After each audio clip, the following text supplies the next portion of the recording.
Bonjour, dans cette vidéo, je vais te montrer comment écrire et équilibrer l'équation de combustion d'un hydrocarbure. Alors avant de démarrer, je te présente ce qu'est un hydrocarbure. Comme son nom l'indique, c'est un composé chimique qui contient principalement des atomes d'hydrogène et de carbone. Et on parlera notamment des hydrocarbures saturés de la famille des alcanes dans cette vidéo. Dans la formule brute, je te le mets en haut à droite de l'écran et de la forme CnH2n+2. On remarquera qu'on pourra rencontrer les hydrocarbures du style méthane, éthane, propane, butane, pentane, que je te mets également en haut à droite de l'écran. Dans cet exercice derrière moi sur le tableau, je te présente la combustion principalement du butane dans le dioxygène de l'air. Alors je te commence par lire l'énoncé.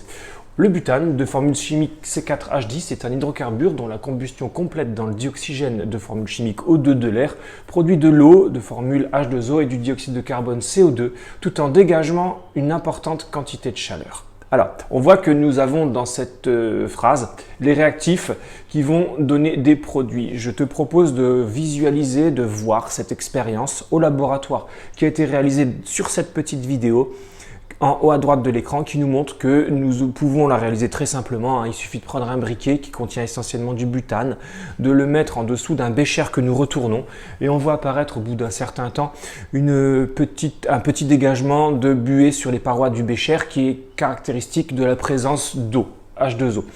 On observe également un gaz, alors la flamme va s'éteindre au bout d'un certain temps, un gaz va remplacer le dioxygène et on peut mettre en présence ce gaz en simplement rajoutant de l'eau de chaud qui va troubler légèrement les caractéristiques de la présence de dioxyde de carbone. On observe également au bout d'un certain temps que le bécher va chauffer. Alors, je te propose d'écrire la réaction chimique juste en bas du tableau. On obtient bien du butane plus du dioxygène qui constituent les réactifs de cette équation chimique qui va nous donner de l'eau dans les produits plus du dioxyde de carbone. On va ensuite remplacer ces noms par les formules chimiques. Nous obtenons le butane C4H10 de formule chimique C4H10 plus du dioxygène de formule chimique O2 qui va nous donner de l'eau de formule H2O plus du CO2 de formule chimique CO2. Alors l'idée, si nous venons d'écrire cette équation, c'est que nous devons également l'équilibrer. Je te rappelle le principe d'équilibre d'une équation chimique. Nous devons conserver les éléments. Nous devons donc modifier ce que nous appelons les coefficients stoichiométriques qui sont situés devant chaque composé chimique, représentés par des pointillés sur le tableau. Donc c'est sur ces positions essentiellement que nous allons devoir insérer des coefficients. Je te rappelle que nous ne devons en aucun cas rajouter des coefficients à la place en bas de chaque atome ou à la position des indices. Nous ne devons pas modifier la composition chimique de chaque molécule. Alors, au niveau de la conservation des éléments, si nous commençons par lire cette équation, nous avons du butane de formule chimique C4H10. Nous avons 4 atomes de carbone dans les réactifs à gauche, alors que nous avons seulement un seul atome de carbone dans les produits à droite. L'idée, c'est de rajouter un coefficient 4 devant le dioxyde de carbone, 4 CO2, de façon à avoir bel et bien 4 atomes de carbone à gauche, 4 atomes de carbone à droite. Au niveau de la conservation des éléments carbone, l'équation est équilibrée. Ce qui nous manque, c'est également d'équilibrer la conservation des éléments oxygène et également hydrogène. On va continuer ensuite par l'hydrogène. On observe sur cette réaction que nous avons 10 atomes d'hydrogène à gauche, alors que nous en avons seulement 2 à droite. L'idée, c'est de rajouter un coefficient 5 devant l'eau, ce qui va nous donner 5 fois 2, 10 atomes d'hydrogène à droite dans les produits, 10 atomes d'hydrogène à gauche dans les réactifs.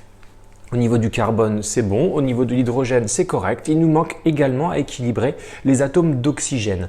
Nous avons 5 atomes d'oxygène dans les produits, plus 4 fois 2, 8 atomes d'oxygène, ce qui fait un total de 13 atomes d'oxygène dans les produits, alors que nous n'en avons que 2 dans les réactifs. L'idée, c'est de chercher quel est le nombre que nous devons multiplier par 2 pour obtenir 13. Alors ce nombre, c'est 6,5. On pourrait écrire 6,5 pour ce coefficient stoichiométrique.